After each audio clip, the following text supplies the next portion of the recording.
अच्छा, जीआईटी में जो जो चीज़ें इंपॉर्टेंट है ना, ठीक है, वो सिर्फ करेंगे। जीआईटी में इंपॉर्टेंट जो चीज़ें स्टार्ट हो रही हैं वो स्टमक से होंगी, ठीक है। स्टमक में सबसे पहली जो इम्पोर्टेंट चीज़ है ना, वो हमारे पास क्या है, फेजेस ऑफ गैस्ट्रिक सेक्रेशन, ठीक हो गया। अब गैस्ट्रिक सेक्रेशन की ना 3 फेजेस हैं हमारे पास, ठीक हो गया। 3 फेजेस कौन कौन सी हैं? ये number 1 cephalic phase, number 2 gastric phase, number 3 intestinal phase. Cephalic phase कौन सा है? जिस वक्त हम लोगों ने खाना देखा, सूंघा, सोचा या फिर उसके बारे में सुना, तो हमारे दिमाग में से ना, ब्रेन से वेगस नर्व ये मैसेज लेके जाती है कहाँ पे, हमारे जीआईटी में, मतलब स्टमक में। स्टमक की वॉल्स, स्टमक की जो वॉल्स हैं उनमें सेल्स प्रेजेंट है। कौन से? Parietal cells. कौन से? Parietal cells. अब वो पेराइटल सेल्स क्या करते हैं? HCl सेक्रेट करते हैं। इसको हम लोग क्या कहते हैं? Cephalic phase of gastric secretion. उसके बाद गैस्ट्रिक फेज, जिस वक्त खाना स्टमक के अंदर चला जाता है ना, ये मतलब स्टमक है ना, स्टमक के अंदर खाना गया। अब जब खाना यहाँ जाता है तो ये उसकी वॉल्स के साथ टकराता है और डिस्टेंशन पैदा होती है। अब इससे ना एक मैकेनिकल स्टिमुलाई भी पैदा हो जाता है। उसके बाद खाने के अंदर प्रोटीन्स होती हैं, तो वो प्रोटीन्स की प्रेजेंस भी एक किस्म की स्टिमुलाई एक्ट करती है। क्या क्या हमारे पास स्टिमुलाई हो गए इसके? एक डिस्टेंशन, जो कि क्या है? Mechanical stimulus. और दूसरा हमारे पास क्या है, जो हमने बोली, प्रेजेंस ऑफ प्रोटीन्स। तो इसने क्या किया कि स्टमक की वॉल्स के अंदर जो सेल्स थे ना, उनको बोला कि सिक्रीशन करो। अब स्टमक की वॉल्स में सेल्स कौन कौन से प्रेजेंट है हमारे पास? ग्लैंड्स। वो जो सेल्स हैं वो ग्लैंड्स हैं। कौन कौन से सेल्स हैं? Mucus cells, parietal cells, chief cells and endocrine cells. Endocrine cells या फिर जी सेल्स। जी सेल्स का क्या काम है? Secretion of gastrin hormone.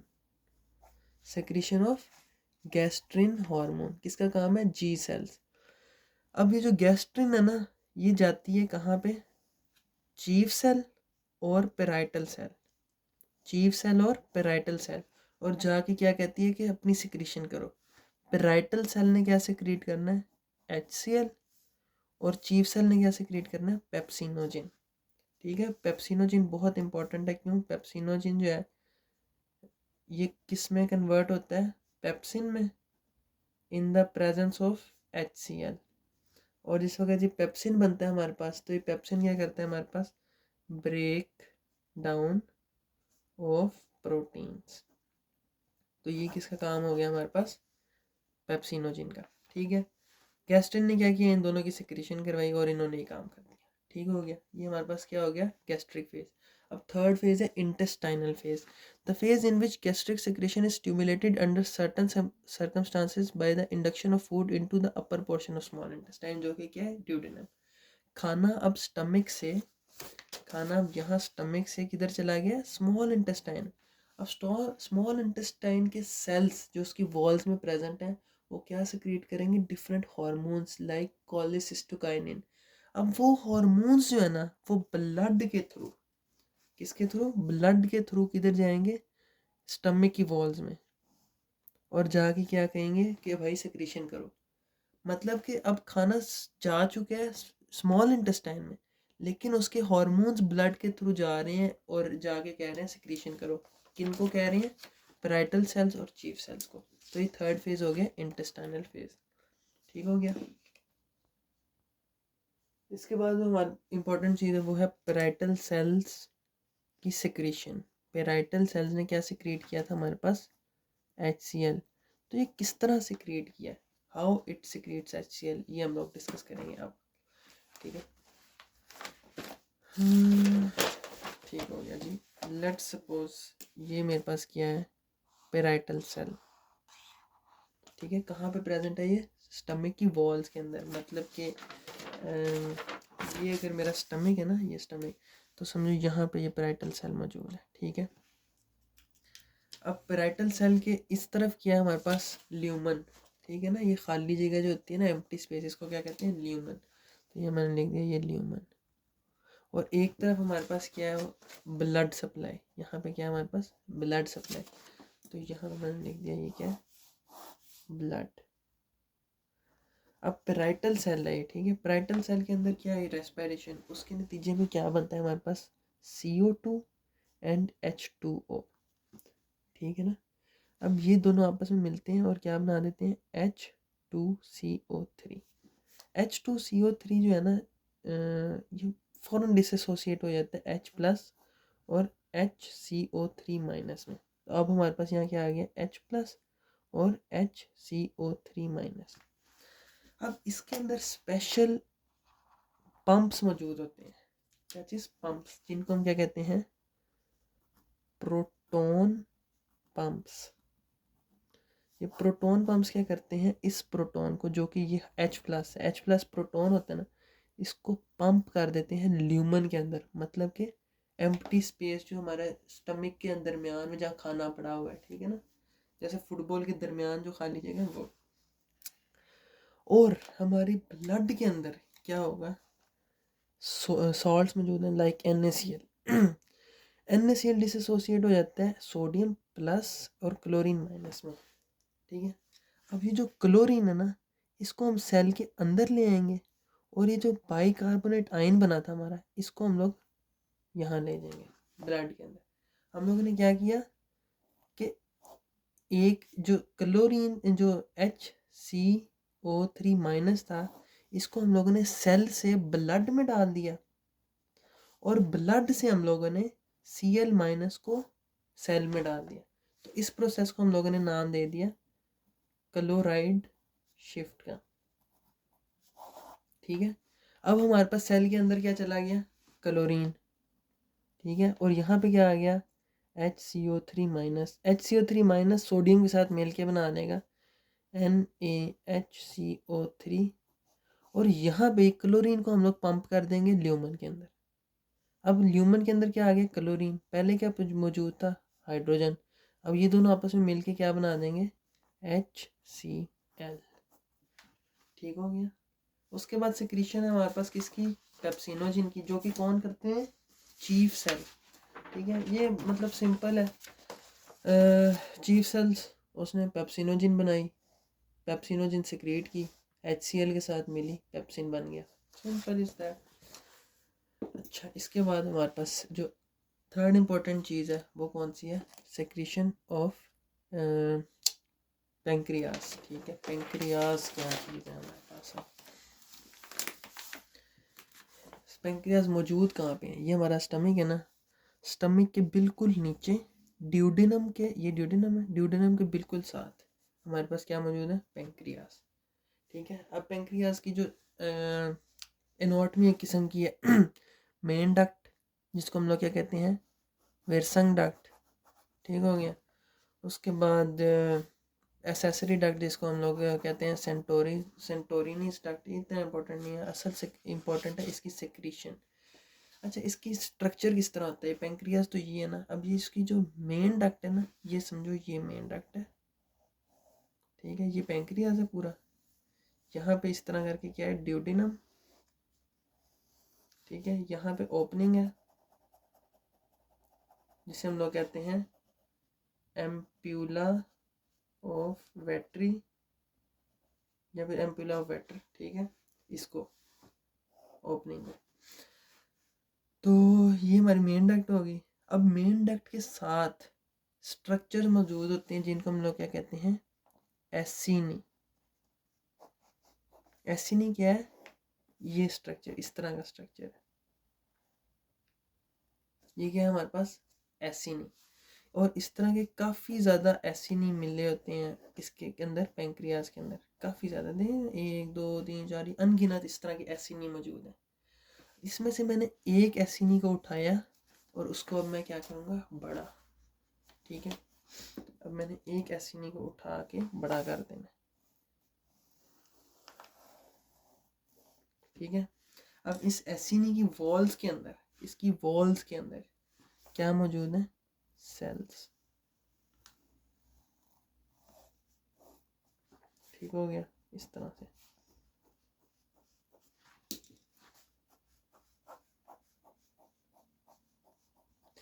अब ये क्या है? छोटी सी डक्ट, मेन डक्ट नहीं है, मेन डक्ट तो ये है ना, ये मेन डक्ट, लेकिन इस एसिनी के साथ भी तो एक छोटी सी डक्ट है, ये चीज़ है ना, मतलब कि ये मेन डक्ट है, मेन डक्ट में से एसिनी निकला है, तो ये एक छोटी सी, ये भी तो डक्ट है ना, ठीक है, ये वो डक्ट होगी।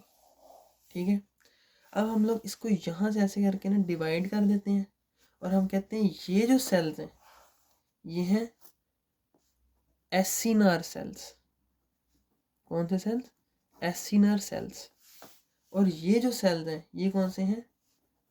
Ductile cells. Acinar cells, ductile cells. Acinar cells क्या प्रोड्यूस करते हैं? इंजाइम्स, जैसे कि pancreatic lipase, pancreatic protease, pancreatic nucleus, pancreatic amylase. ठीक है, और ये डक्टाइल सेल्स क्या प्रोड्यूस करते हैं? Sodium bicarbonate, NaHCO3। Sodium bicarbonate की क्या ज़रूरत है? हमारे स्टमक ने क्या बनाया था? HCl। ठीक है, अब HCl क्या? एसिड। अब जो यहाँ के इंजाइम्स थे ना, जो कि जैसे कि हमने क्या बात की, पेप्सिन इंजाइम, वो एसिडिक मीडियम में काम करता है, लेकिन जो पेंक्रियाज के हमारे पास इंजाइम्स है ना, ड्यूडेनम के, जेजिनम के, ठीक है, और जो इंटेस्टाइन के हमारे पास इंजाइम्स हैं, वो एसिडिक मीडियम में नहीं काम करते, उनको एक न्यूट्रल सा मीडियम चाहिए 6 to 7 pH का। तो हम लोगों ने इस HCl को डिल्यूट करना है, तो हम लोग यहाँ पे क्या डालेंगे? एक बेस। तो बेस कहाँ से, कौन सी है? NaHCO3, जो कि कहाँ से आई? इस पैंक्रियाज से। पैंक्रियाज ने क्या भेजा यहाँ पे? बेस। क्यों? HCl को डिल्यूट करने के लिए और pH को दोबारा से नॉर्मल करने के लिए। तो अब इसकी प्रोडक्शन किस तरह होती है? ठीक है, ये समझो हमारे पास एक सेल है, कौन सा? Ductile cell. इसके बिल्कुल साथ ना यहाँ पे ब्लड कैपिलरीज होती हैं। ठीक है, और ये क्या? हमारी डक्ट, ये तो डक्ट है ना, मतलब जहाँ से मेन डक्ट में जाएगी सिक्रीशन। अब मैं ऐसा करता हूँ, इसको उठा के बड़ा कर देता हूँ। ठीक है, ये मैंने क्या किया? बड़ा कर दिया। ये हमारा सेल आ गया एक, ये दूसरा सेल है साथ वाला, ये तीसरा सेल है, डक्टाइल सेल। यहाँ पे हमारे पास क्या मौजूद है? Blood vessel. ठीक है, ब्लड कैपिलरीज। ठीक हो गया, यहाँ पे हमारी ये डक्ट होगी। ठीक है, अब इसके अंदर क्या बना? CO2 और साथ H2O, दोनों मिल के क्या बनाया? H2CO3, जो कि फ़ौरन डिसोसिएट हो गया H प्लस और HCO3 माइनस। ठीक है, अब यहाँ पे ना एक्सचेंज होगा, एक आयंस का एक्सचेंज। हाइड्रोजन ब्लड में चला जाएगा और ब्लड से सोडियम सेल में चला जाएगा। सोडियम ब्लड में कहाँ से आया? हम लोगों को पता है NaCl जो है वो डिसोसिएट हो गया सोडियम और क्लोरीन में। ठीक है ना, तो अब हम लोगों ने यहाँ पे एक एक्सचेंज ऑफ आयंस किया, हाइड्रोजन इधर, सोडियम इधर। अब ये सोडियम जो है ये यहाँ चला जाएगा, किधर? डक्ट में, और यहाँ से ये बाइकार्बोनेट आयन ये कहाँ चला जाएगा? इस डक्ट में। चलो जी, यहाँ पे सोडियम आ गया, यहाँ पे HCO3 माइनस, ये नेगेटिव ये पॉजिटिव, दोनों मिल के क्या बना देंगे? NaHCO3। और ये हमारा the most important question of tomorrow's exam. ठीक हो गया, ये हमारा थर्ड पार्ट हो गया GIT का। अब फोर्थ है हमारे पास क्या चीज़? Liver and bile secretion. अब वो भी देख लेते हैं हम लोग। ठीक है, सबसे पहले ये देख लेते हैं कि एनाटॉमी इसकी। ठीक है, हमारे पास ये क्या है? लिवर। लिवर में से ना दो डक्ट्स निकलती हैं। ठीक है, एक लेफ्ट एक राइट बाइल डक्ट्स। ठीक है, उसके बाद ये दोनों मिल जाती हैं। फिर यहाँ से आता है गॉल ब्लैडर, गॉल ब्लैडर में से निकलती है सिस्टिक डक्ट, सिस्टिक डक्ट और ये डक्ट्स मिलके बना देती हैं कॉमन बाइल डक्ट। ये थी राइट हिपैटिक डक्ट, ये थी left hepatic duct. Left, sorry ये राइट है, ये मतलब राइट होगी, ये लेफ्ट होगी हिपैटिक डक्ट, ये होगी main hepatic duct. Main hepatic duct cystic duct मिलके common bile duct. Common bile duct अब कहाँ पे आती है, जो मेरे पेंक्रियाज के अंदर मेन डक्ट थी ना, पेंक्रियाज, ये मेरे पेंक्रियाज था, ठीक है, उसके अंदर मेन डक्ट थी एक, ठीक है, जिसमें से क्या निकल रहे थे, एसिनाई, है ना। अब क्या होगा कि और ये कहाँ पे खोल रही थी, ड्यूडेनम के अंदर, ठीक है ना, ये ड्यूडेनम हो गया मेरा। अब जो बाइल आएगा ना, ये इस कॉमन बाइल डक्ट के थ्रू किस में एंटर हो जाएगा, इस हिपैटिक, मेन हिपैटिक डक्ट में, ये जहाँ पे मिल जाएंगे और फिर ये इकट्ठे इसकी सिक्रीशन और इसकी सिक्रीशन एक साथ किस में एंटर होगी, ड्यूडेनम में, ठीक है, through the ampulla of waiter, ठीक है ना। उसके बाद यहाँ पे हमारे पास स्फिंक्टर भी होता है, स्फिंक्टर मतलब टूटी, ठीक है, स्फिंक्टर क्या होती है, टूटी, जिसे हम कहते हैं स्फिंक्टर ऑफ ओडी। ये किस्म की टूटी है जिस वक्त सिक्रीशन हम लोगों ने यहाँ पे भेजनी है, तो ये कॉन्ट्रैक्ट रिलैक्स करता है और यहाँ पे चला जाता है सिक्रीशन, ठीक हो गया। अभी ये समझ लग गई ना कि किस तरह से हो रहा है, हमारे पास लीवर में से लेफ्ट लोब राइट लोब, दो अलग लोब्स में से निकल रही है, right hepatic duct left hepatic duct, दोनों मिलके बना रही है main hepatic duct. Main hepatic duct जो है वो कहाँ पे जाती है, मिलती है सिस्टिक डक्ट से, जो कि कहाँ, गाल ब्लैडर में, और फिर वो मिलके बनाती है common bile duct. Common bile duct किस में मिलती है, कॉमन हिपैटिक डक्ट में, और सीधा ड्यूडेनम। अब बाइल जो है ना बनता कहाँ पे है, लीवर के अंदर। अब बाइल लिवर में बन गया, उसको लेके हम लोग जाते हैं किसके अंदर, गॉल ब्लैडर में। गॉल ब्लैडर का क्या काम है, storage plus concentration, concentration of bile. Bile की कंसंट्रेशन का मतलब है बाइल को कंसंट्रेट करता है, कंसंट्रेट करने का मतलब है उसको वाटर एब्जॉर्ब कर लेता है। एक दो टर्म्स होती है ना, डिल्यूट एंड कंसंट्रेटेड, तो उसका वाटर एब्जॉर्ब करके उसको कंसंट्रेटेड कर देता है कौन, गॉल ब्लैडर, और उसको स्टोरेज करता है टेम्परेरी। अच्छा, ये होगी बाइल की सिक्रीशन। बाइल की अब प्रोडक्शन किस तरह से होती है लिवर के अंदर, ठीक है। अब लिवर के अंदर किस तरह से बननी है, ये सबसे इम्पोर्टेंट एक टॉपिक है। लिवर बाइल का फंक्शन तो पता ही है हम लोगों को, ठीक है, इमल्सिफिकेशन ऑफ फैट्स, मतलब फैट के बड़े लोब्यूल्स को छोटे छोटे टुकड़ों में कर देता है डिवाइड, ताकि क्या हो सके, आराम से हमारे पास डाइजेशन। अच्छा जी, ये मेरे पास है लिवर।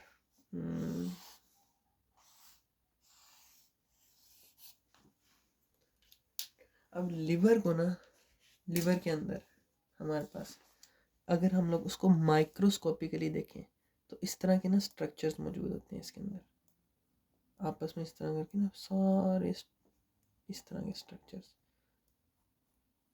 6 कोनों वाले और हेक्टागोन्स, ठीक है, हेक्टागोनल स्ट्रक्चर्स प्रेजेंट है इस तरह करके, ठीक है, हेक्टागोनल स्ट्रक्चर्स। अब इनका क्या काम है, उसके बाद ब्लड सप्लाई क्या होती है लिवर को, लिवर जो है ना इसकी ब्लड सप्लाई जो है ना, ब्लड सप्लाई मतलब ब्लड कहाँ कहाँ से आता है, इसको एक आता है ब्लड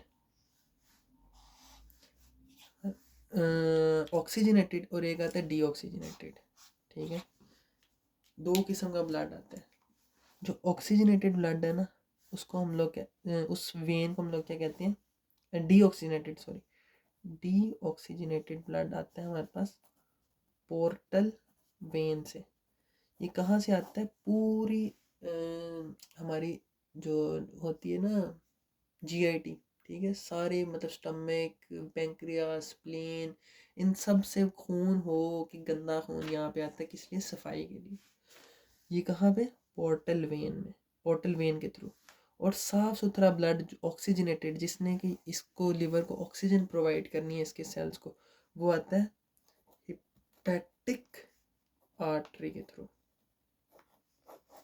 और फिर यहाँ से ब्लड निकलता एक साथ ही है इकट्ठे, वो किसके थ्रू निकलता है हमारे पास, हिपैटिक वेन के थ्रू। ब्लड सप्लाई समझ लगी ना। पोर्टल वेन क्या ला रही है, डीऑक्सीनेटेड गंदा ब्लड कहाँ कहाँ से, स्टमक से, पेंक्रियाज से, इंटेस्टाइन से, स्प्लीन से, हर जगह से। और ये क्या है, गंदा। और हिपैटिक आर्टरी साफ सुथरा खून दिल से ला रही है। अब ये खून इकट्ठे होते हैं दोनों, और इकट्ठे होके इनके मसल इनके सेल्स को सप्लाई करके कहाँ से निकलते हैं, हिपैटिक वेन से। ठीक है। अब इसके अंदर ये जो एक ये स्ट्रक्चर है ना, इसके अंदर हमारे पास मेन हिपैटोसाइट्स मौजूद होते हैं। ठीक है, हिपैटोसाइट्स। हिपैटोसाइट्स का क्या काम है, ये एक किस्म की बाइल की प्रोडक्शन करते हैं। किस तरह से वो देखते हैं, बाइल की प्रोडक्शन और क्लीनिंग ऑफ ब्लड को क्लीन करते हैं किस तरह से। ये मैंने अपना एक जो मैंने ये ऑक्टागोनल स्ट्रक्चर बनाया। अब क्या होता है कि इसके दरमियान में मौजूद होती है सेंट्रल वेन। सेंट्रल वेन जो है ना, ये सारे इन सेंट्रल वेन्स की जो है ना, सेंट्रल वेन्स किधर जाती है, हिपैटिक वेन के अंदर। और इसको ब्लड कहाँ से मिलता है,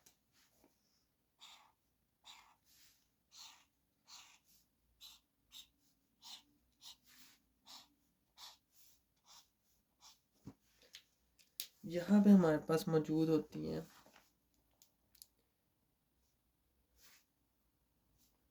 ठीक है, ये सब में एक किस्म की आ गई।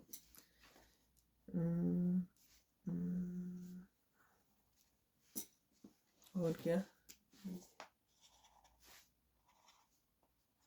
अच्छा होता क्या है, ये हमारे पास रेड से जो मैंने शो किया ना, ये क्या है, ऑक्सीजनेटेड ब्लड।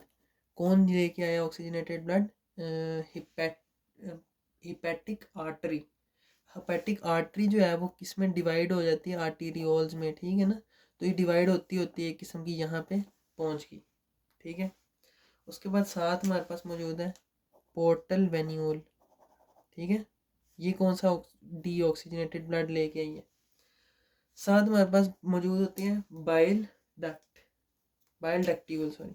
ठीक है, बाइल डक्ट्यूल, इसका क्या काम है अब यहाँ पे ये हम लोग को नज़र आ रही है ना, ये डक्ट जो है, जो कि किस में खुल रही है, सीधा है सेंट्रल वेन में। होता क्या है, यहाँ से ऑक्सीजनेटेड ब्लड इसके अंदर एंटर होता है, यहाँ से डीऑक्सीजनेटेड ब्लड, यहाँ से deoxygenated blood, oxygenated blood, deoxygenated blood, oxygenated blood, यहाँ पे एंटर हो जाता है। अब इसके बिल्कुल साथ मौजूद होते हैं हमारे पास हिपैटोसाइट्स, जो कि क्या है, सेल्स ऑफ लिवर। क्या है, सेल्स ऑफ लिवर। उसके बिल्कुल साथ हमारे पास मौजूद होती है बाइल कैनालिक्यूल। क्या है, बाइल कैनालिक्यूली। ठीक है, अब होता क्या है, इसको अगर मैं ये इतना स्ट्रक्चर समझ लग गई ना, सबसे पहले ये ब्लड वेसल, उसके साथ हिपैटोसाइट, उसके साथ बाइल कैनालिक्यूली। ठीक है, समझ लग रही है ना। इसको अब मैं यहाँ से उठा के थोड़ा बड़ा कर देता हूँ।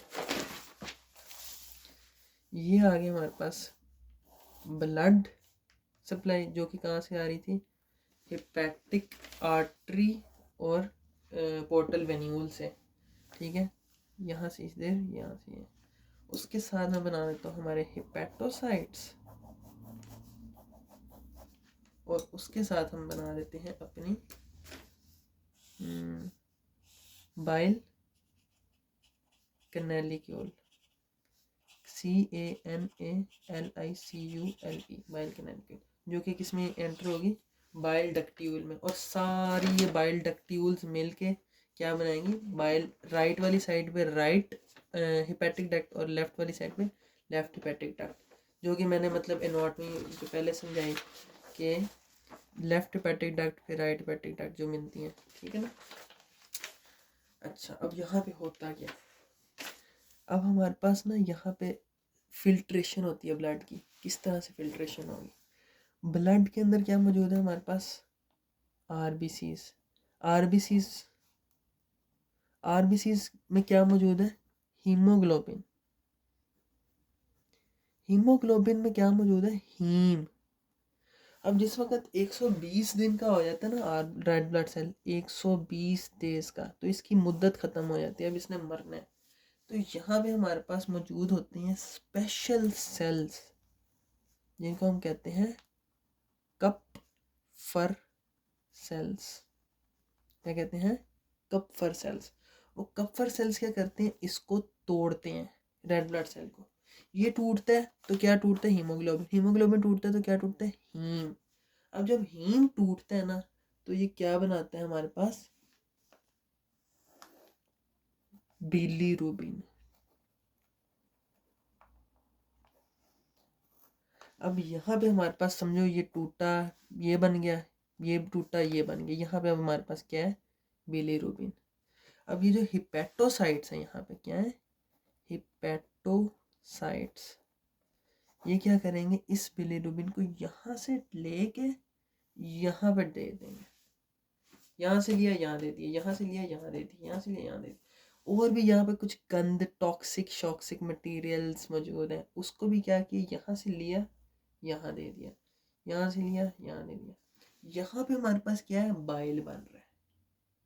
ठीक है, बाइल का हम लोगों को पता है कि bile consist of bile salts, bile salts या फिर bile acids, water, cholesterol, bilirubin और इलेक्ट्रोलाइट्स। ठीक है ना, फॉस्फोलिपिड्स भी मौजूद होते हैं थोड़े बहुत। ठीक है, ये क्या है, बाइल। तो ये बिलीरुबिन कहाँ से आया, यहाँ से। ठीक हो गया। उसके बाद अगर सर मतलब बता पूछते हैं ना बाइल की सिक्रीशन, तो जो हमने मेड केम में बाइल की सिक्रीशन, बाइल सिंथेसिस पढ़ा हुआ है ना, वो भी बता देंगे हम थोड़ा बहुत, अगर सर ने कहा तो। बाकी यहाँ पे अब ये क्या होगा, बाइल जो कैनालिक्यूल से ये किस में जाएगा, बाइल डक्ट्यूल में। किस में, बाइल डक्ट्यूल में। उसके बाद बाइल डक्ट्यूल से किसके अंदर, काफ़ी इन सब, ये सब जो हमारे पास मौजूद है इस तरह के, ये और 6 कोनों वाले ऑक्टागोनल्स, सॉरी हेक्टागोनल्स, इन सब के बनाए बाइल के कैनालिक्यूल्स किसके अंदर, सीधा left and right hepatic ducts में। फिर कॉमन हेपेटिक डक्ट, फिर उधर से सिस्टिक डक्ट, गाल ब्लैडर, फिर common bile duct, common bile duct से किधर, मेन पेंक्रियाटिक डक्ट, और सीधा किधर, ड्यूडेनम। ये जीआईटी में सर पूछ सकते हैं।